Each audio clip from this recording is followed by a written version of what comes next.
Hey people, what's going on? It's been a few days since I've checked in because I've been busy with stuff, and I wanted to introduce you to my cousin Leroy Johnson. He's in town from Minneapolis. Say hey to the world, brother. Hey, cuz, thank you very kindly for the introduction. And Well, I'm yeah. really enjoying myself here in the Oh, this has in been awesome. Omaha. This has been awesome. Now, unfortunately, the reason for Leroy being here is that we lost his sister Anita last year, but we finally were able to do a memorial for her here in Omaha, where she's from. So he came down from Minneapolis for that, and he's been staying with me these last couple of days, and it's just been amazing to reconnect. And you just have some wonderful stories, Leroy. You know what I'm saying? Yeah. And one thing I would wanted to try to catch on the camera was you've been studying our genealogy. Hmm. You know, the history of the family. Yes. And how far back did you have you gotten so far? 1838. Okay. Our Okay. great grandfather, his name was Charles Johnson. He was Mm-hmm. a minister, Mm-hmm. and he was born in North Carolina, Mm-hmm. 1838. Mm-hmm. Go ahead and When talk to he the camera. when he came out the womb, he was a slave. Mm-hmm. Mm-hmm. And sometimes I wonder how did he manage to become a minister, Mm-hmm. and how did he accomplish uh, his English Mm-hmm. and understanding, Mm-hmm. because back then it was against the law for a Right. black man to eat and talk. Right. Right. Yeah. Right. Some pretty amazing people to have gotten through that, and the legacy. Because again, I'm so proud of our family. It's we've been talking about. Oh, You know, dignified people. We don't take shit, and no. we walk and stand tall and proud, and that's my whole family. And what's been kind of cool about this memorial is that I got to meet a bunch of my cousins that are the next generation. And the one under that. Right, and we see it in them, don't we? We see it in Yes. them.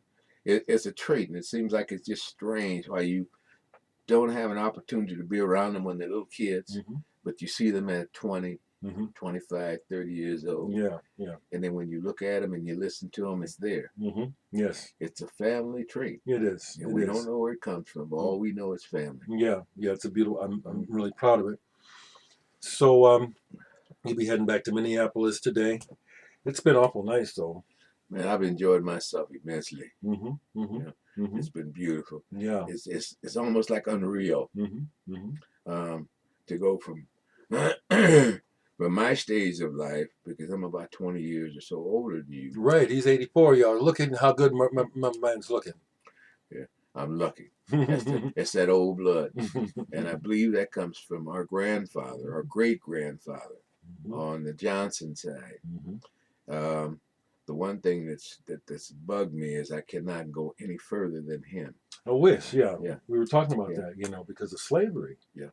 Yeah. Who owned them? Where did they come from? Yeah. What part of Africa? Right. What were they there? Yeah. Yeah. You That know, would be so nice to yeah. know. Did we have some tribal folks that was the head man? Right. Because it feels like it internally. Right. Feels like we're kings and queens. Yeah. Well, the one thing is, I think we learn how to use English properly. Mm-hmm. Mm-hmm. We Mm-hmm. say uh, King's English. Yes. Yes. We assimilate. We Yeah. assimilated. Yeah. And then I had, one time I called one of my cousins, no, one of my nieces, Mm-hmm. and first thing I heard her say on the phone, "There's some white man on the phone." Mm-hmm. Said some white man on the phone.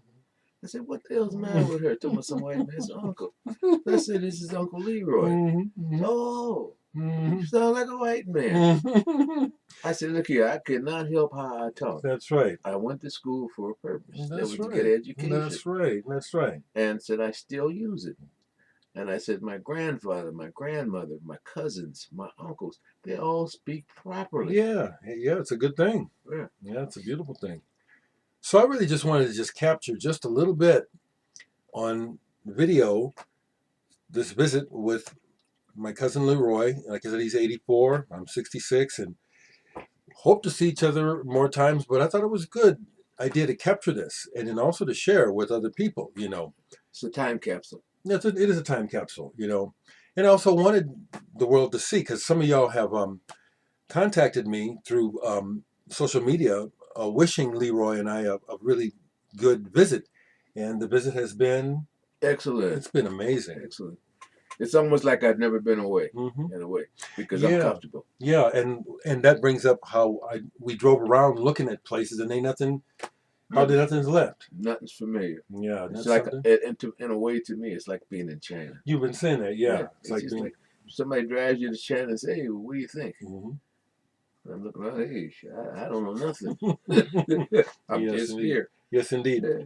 And what else is funny is some of you folks that follow me, you know that I live next door to my cousin Ray. And as it turns out, when Ray was real young, just a kid, right? Yeah, he's a teenager. Yeah, he hung out with you a little bit, but Ray can't remember him much. So it was funny. We were sitting out yesterday, and I called Ray to come on out, and Leroy starts telling some stories and some traits about Ray that he forgot. Yeah. Like the toothpick? Yeah. Yeah, that was one of his traits. Right, but then you start talking about him and his family, and then it's like, yeah. His brain opened up. He said, he knows me. That's right. I don't remember him, but he knows me. Yeah, he should. Yeah.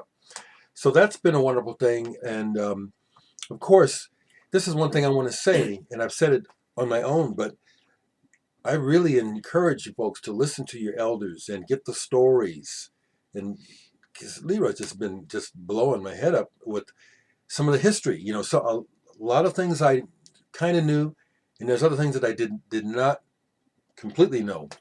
So I know our family is good people, but he's been letting me know we're not the kind of people that you fuck with. Okay, okay. Some of the stories you done told me about the folks who seriously done some shit and killed people, and yourself having survived what you've been through, what you used to do. Yes, yes, indeed. I have to look back and say, hey, Reverend, you were lucky. Some of my memories of Leroy when I was a kid, I'd see him because he'd be gone, but whenever he'd come around, he'd be slick as a mother, and he'd have that hair processed and combed, and you always had that energy, like he's up to something. He's up to something. Yes, indeed. Couldn't stay still. No doubt. But you're a survivor. You know, you like you've shared with me. You know, being in the joint and all that. Yeah, England was where gas. You know, I was over there when I was 16 years old. I turned 17, 18. Wow. Put my age up to get in the military. I wanted to get away from home so bad. Yeah. And my father said, hey, you want to be a man? He said, if they'll let you in, you bring them papers outside. Because if you were under 17, if you were 17, you had to have your parents sign. 18 or 19, you could just go join. And I brought the papers in, and my father said, go on, huh? He said, come on. And you started your journey. Yeah. Sent me down to Fort Leonard early in the morning. I left. My mother said, where you going, boy? I had my little bag. She said, where you going? I said, I'm going down to Fort Leonard, Missouri. She said, what do you mean you going to Fort Leonard? Boy, you ain't but 16 years old. You tell me, where you going?